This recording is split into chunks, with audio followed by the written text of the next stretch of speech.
I don't really like granny flats, not for investors anyway.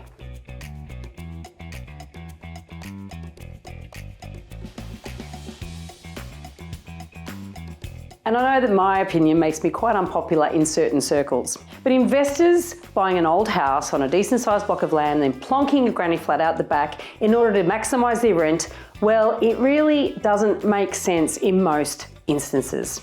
On face value, of course, great idea. Why not spend 100 grand or an extra 150 grand and get back another $200, $300 a week rent? Here's the rub. Rent gives you an income, and that's cash flow, but it doesn't make you wealthy. Plus you pay tax on it. Capital growth is what builds wealth. And the secret to capital growth? Buying an asset, then in the future when you want to sell it, lots of people want it.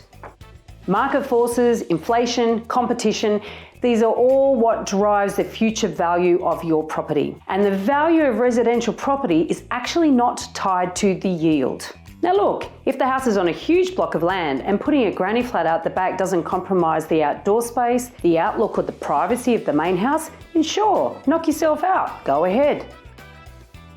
Perhaps adding self-contained accommodation is a great idea in that instance. But if the granny flat takes up most of the backyard, leaving the kids that live in the front house jumping on trampoline in the front yard, then future buyers are not going to be jumping at that opportunity.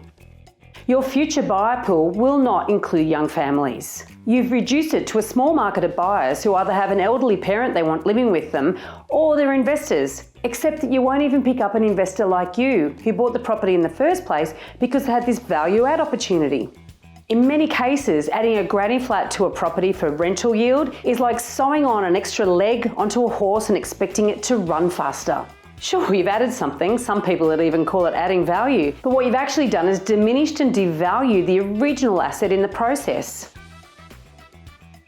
And beware the buyer's agent who sells you the granny flat strategy.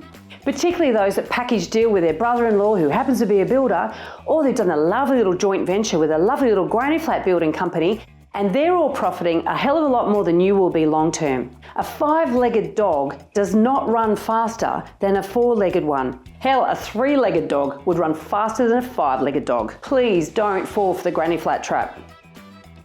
I'm all for more truth and transparency and trust in the property industry. And if you want to join the conversation, leave a comment, even if you disagree with me, which I'm sure plenty will.